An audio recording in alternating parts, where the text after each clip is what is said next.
مشرق وسطی میں جنگ کے شعلے، امریکہ کی ایران پر مسلسل 10ویں روز یلغار، جزیرہ قشم، بوشہر اور بندر عباس میں دھماکے، چابہار، کنارک اور شیراز کے علاقے بھی لرز گئے۔ سینٹ کام کے مطابق حملوں کا ایک اور دور مکمل کر لیا گیا ہے۔ تازہ کارروائیوں میں ایرانی فوجی کمانڈ مراکز، میزائل اور ڈرون لانچ کرنے والے مقامات اور فضائی دفاعی تنصیبات کو نشانہ بنایا گیا۔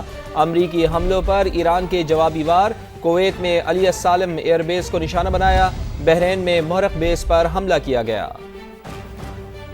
مشرق وسطی میں جنگ کے شعلے نہ بجھ سکے، امریکہ کی ایران پر مسلسل 10ویں روز یلغار، ایرانی شہر دھماکوں سے گونج اٹھے۔ امریکی سینٹ کام کے مطابق جنگی طیاروں نے جزیرہ قشم، بندر عباس، چابہار، کنارک، بوشہر اور شیراز پر حملے کیے۔ حملوں کا ایک اور دور مکمل ہو گیا۔ تازہ کارروائیوں میں ایرانی فوجی کمانڈز مراکز، میزائل اور ڈرون لانچ کرنے والی جگہوں اور فضائی دفاعی تنصیبات کو نشانہ بنایا۔ آبنائے ہرمز میں مئی سے اب تک تقریباً 900 تجارتی جہازوں کو محفوظ راستہ فراہم کیا۔ 45 کروڑ بیرل تیل کی منتقلی میں مدد فراہم کی۔ کارروائیوں کا مقصد ایران کی فوجی صلاحیت کو کمزور کرنا ہے۔ ایران نے بھی امریکی تنصیبات کو نشانے پر رکھ لیا۔ ایک بار پھر زمین سے زمین تک مار کرنے والے میزائلوں کا استعمال، خلیجی ممالک لرز اٹھے۔ کویت میں عریف جان ایئر بیس نشانہ بنایا، جہاں امریکی میزائل سسٹم تباہ ہو گیا۔ علی السالم ایئر بیس میں MQ-9 ڈرون ہینگر کو بھی ٹارگٹ کیا۔ بحرین میں امریکی پیٹریاٹ دفاعی نظام پر بھی حملے کیے گئے۔ محرک میں امریکی ریڈار اور ایئر ڈیفنس سسٹم کو نقصان پہنچا۔ آبنائے ہرمز سے گزرنے والے 2 آئل ٹینکروں میں دھماکوں کے بعد آگ لگ گئی۔ ایرانی فوج نے ممکنہ خطرات کے پیش نظر بحری جہازوں کو محتاط رہنے کی ہدایت کی ہے۔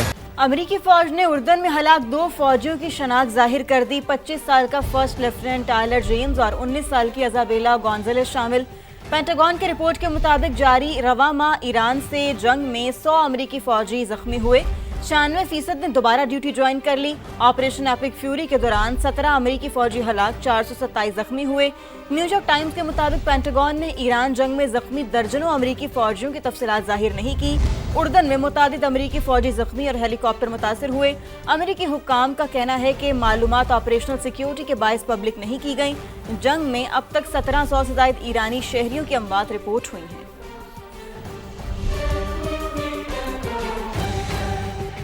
تو بلیٹن کے آغاز میں آپ کو یہی خبر دیتے ہیں کہ آزاد کشمیر الیکشن کا شیڈیول تبدیل کر دیا گیا ہے۔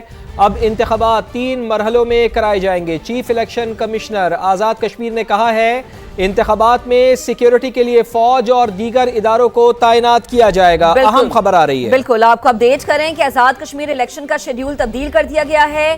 اب انتخابات 3 مراحل میں کرائے جائیں گے۔ Chief election commissioner Azad Kashmir نے کہا کہ انتخابات میں سیکیورٹی کے لیے فوج اور دیگر اداروں کو تعینات کیا جائے گا۔ 27 جولائی کو میرپور ڈویژن میں انتخابات ہوں گے۔ چیف الیکشن کمشنر کا یہ بھی بتانا ہے کہ مظفر آباد میں 2 اگست کو انتخابی میدان سجے گا، جبکہ پونچھ ڈویژن میں 10 اگست کو انتخابی دنگل سجے گا۔ شفاف الیکشن کرانا ہماری ذمہ داری ہے، chief election commissioner Azad Kashmir کی جانب سے بتایا گیا ہے۔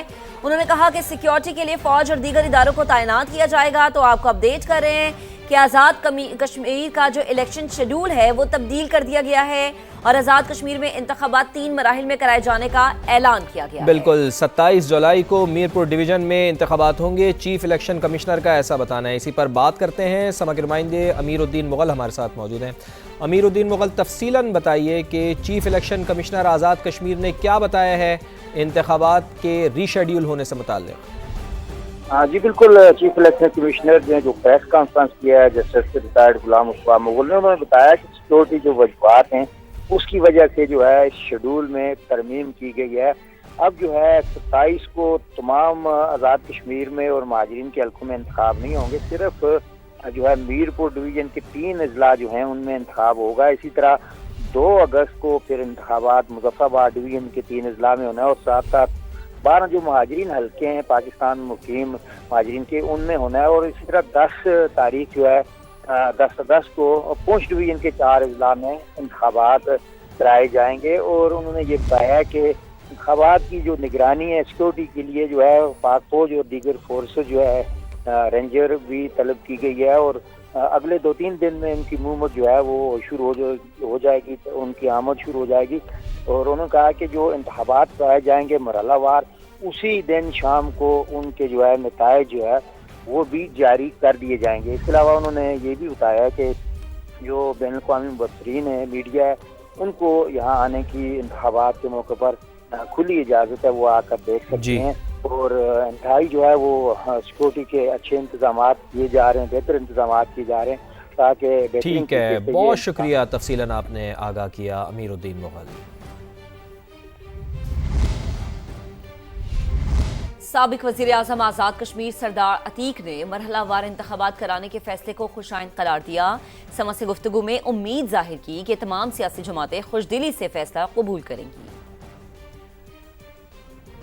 ایک تو یہ ہے کہ فرسٹ ٹائم ایسا نہیں ہو رہا، ہم نے چند سال پہلے بلدیاتی الیکشن ہوئے تھے، وہ آزاد کشمیر میں پی ٹی آئی کی گورنمنٹ تھی، سردار تنویر ریاض وزیر اعظم تھے، تو انہوں نے 3 مرحلے میں بلدیاتی الیکشن کروائے تھے ہر ڈویژن میں۔ الیکشن میں 2 ریکوائرمنٹس ہیں، ایک یہ ہے کہ پہلی خواہش لوگوں کی ہوتی ہے کہ وہ سب سے زیادہ پارٹیسپیٹ کر سکیں، ہر علاقے کے لوگوں کی خواہش ہوتی ہے، اس کے لیے ضروری ہوتا ہے کہ لائن ٹھیک ہو، سیکورٹی کے انتظامات ٹھیک ہو۔ فیصلہ ہے چیف الیکشن کمشنر کا وہ بڑا خوش آئند ہے اس اعتبار سے کہ آزاد کشمیر میں کچھ عرصے سے سیکورٹی کے مسائل تھوڑے بہت دکھا دکھا بعض جگہوں پہ ہے، لا اینڈ آرڈر کے مسائل ہیں، تو اگر یہ سیکورٹی پوری کنسنٹریشن کے ساتھ لوگوں کو دور دراز سے لوگ آتے ہیں، کمزور لوگ ہیں، موسم کی خرابی ہے، الیکشن جو ہے مختلف مراحل میں کروانا یہ الیکشن کمیشن کی اس کا ثوابدید بھی ہے، اور پھر ان کے پاس جو سیکورٹی ذرائع سے اور دوسرے ذرائع سے اطلاعات ہیں کہ کس علاقے کی کیا ریکوائرمنٹ ہے، تو اس سے میرا خیال یہ ہے کہ یہ فیصلہ ساری جماعتیں خوش دلی سے قبول کریں گی۔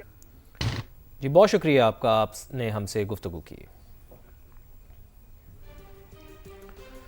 چیف جسٹس یحییٰ آفریدی کی سربراہی میں جوڈیشل کمیشن کا اجلاس، لاہور ہائی کورٹ میں ایڈیشنل ججز کے تقرر کی منظوری دے دی گئی ہے۔ آپ کو بتائیں کہ عثمان غنی، راشد چیمہ، فرحاد علی شاہ کی بطور ایڈیشنل جج تعیناتی کی منظوری دی گئی ہے۔ ذرائع ایسا بتاتے ہیں منظور دوگل، امجد پرویز، اسد باجوہ کو بھی ایڈیشنل جج لگانے کی منظوری دی گئی ہے۔ خالد بن عزیز اور شیری عمران کی ایڈیشنل جج لاہور ہائی کورٹ تعیناتی کی منظوری دی گئی ہے۔ غلام سرور، امیر اجم ملک، اجمل خان کی بھی بطور ایڈیشنل جج تعیناتی کی منظوری دی گئی ہے۔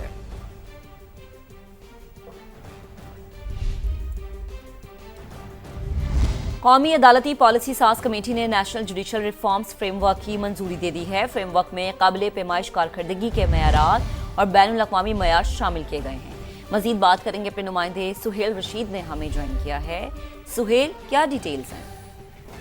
دیکھیے چیف جسٹس پاکستان کی زیر صدارت آج قومی عدالتی پالیسی ساز کمیٹی کا اہم اجلاس ہوا ہے، جس میں national judicial reforms frame work جو تیار کیا گیا تھا اس کی اصولی منظوری دے دی گئی ہے۔ اس فریم ورک کو World Justice Project rule of law index سے ہم آہنگ کیا گیا ہے، اور ایسا بتایا گیا ہے کہ فریم ورک کا مقصد پاکستان میں شواہد پر مبنی عدالتی اصلاحات کو فروغ دینا ہے، جبکہ فریم ورک کے ذریعے انصاف تک رسائی، شفافیت اور پیش گوئی کی صلاحیت کو مزید مضبوط بنایا جائے گا۔ جو ہائی کورٹس ہیں ان کے لیے بھی اس کو اڈاپٹ کرنے کا آپشن جو ہے وہ رکھا گیا پوری طرح سے، تاکہ بہتری لائی جا سکے اور بروقت انصاف کی فراہمی کو یقینی بنایا جا سکے۔ ٹھیک ہے سہیل، آپ کا بے حد شکریہ۔